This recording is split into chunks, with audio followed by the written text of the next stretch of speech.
Hey, welcome to Sipper Social Club. I'm Jeremy. Today I have another Game of Thrones bottling.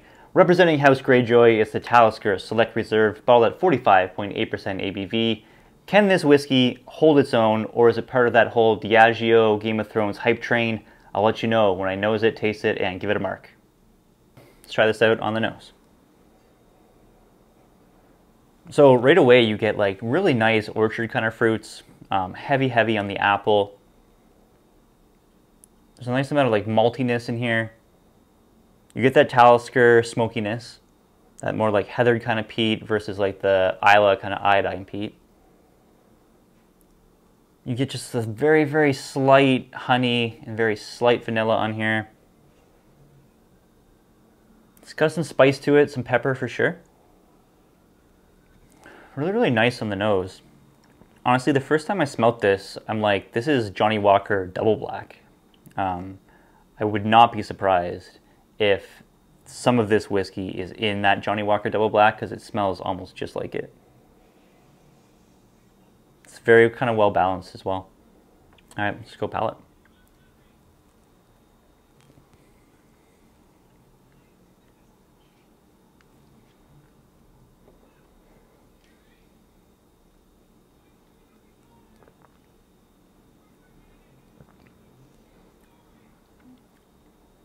Much more peat on the palate for sure. That peat gets cranked way up. Salt, seaweed kind of combo. That kind of like shoreline, ocean kind of-ness. You pick that up in here. Lots of spice. You get honey as well. And then the finish, you get oak, caramel, a little bit of chocolate, maybe just a tiny bit of milk chocolate on the end. But that spiciness, really intense on the finish.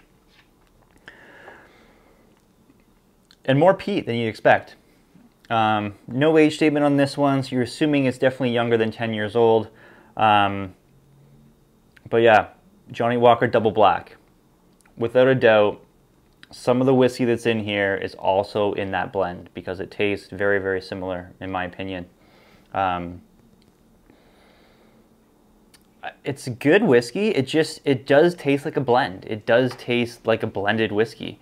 Maybe it's just reminding me of Johnny Walker Double Black, but I feel like the chill filtering in this, you can taste it. Like, I don't think before I could ever really pick up a whiskey and be like, okay, this is definitely chill filtered versus one that isn't chill filtered.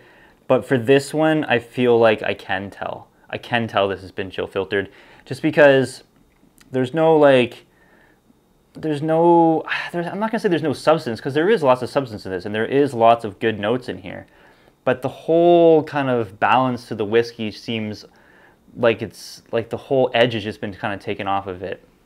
It does kind of kick you with spice on the end, but it just does taste chill filtered to me. I can't really explain it. It does taste like a blended whiskey, but definitely more peat than I was expecting, probably because there's some younger stuff in here for sure. But I like it. It's a good whiskey. It just does remind me of a blend a lot. Not that there's anything wrong with that. It just doesn't quite taste like the 10-year-old, and I'll get to the 10-year-old after this. But let me score this one. I'm going to give it a 85.5 out of 100. Now, let's talk value. Again, I bought this in Ontario. I hate buying whiskey in Ontario because it is so damn expensive. $110 for this one, Canadian. I go home, I check it out on Total Wine in the US, it's 40 bucks. I'm just like, ugh. So I'm taking off a point for value, bringing it down to 84.5 out of 100. Let's compare it to the 10-year-old. Okay, versus the Talisker 10-year-old. I reviewed this one as part of my top 5 Scotch whiskies for beginners, so you can check that out for full tasting notes and scores. But just real quick, versus the Game of Thrones one on the nose. So I say this nose is like a little more balanced. You still get orchard fruits, but it's not like that heavy apple. I'd say it's more of like a refined kind of pear note to it. Still get a little bit of that like saltiness. You get some smoke. Everything seems like it fits in its place a little more well in this one than it does the Game of Thrones one. On the palate,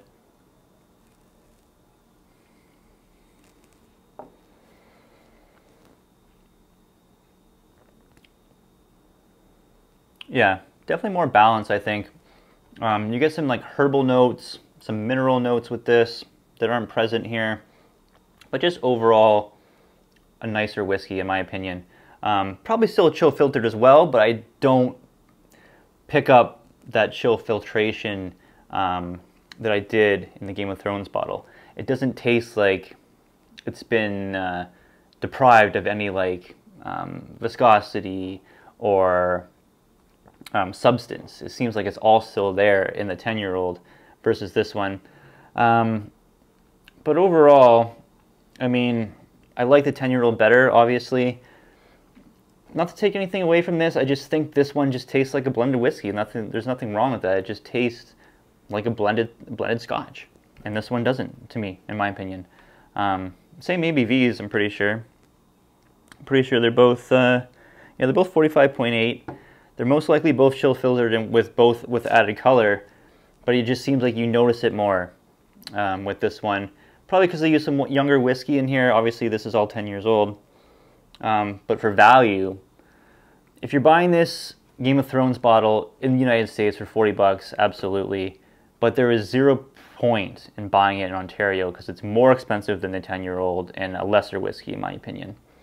So there you have it. Another one of the Game of Thrones bottles that doesn't quite live up to its core range counterpart. But that being said, still good whiskey, in my opinion. Just overpriced here in Ontario. Great price, United States.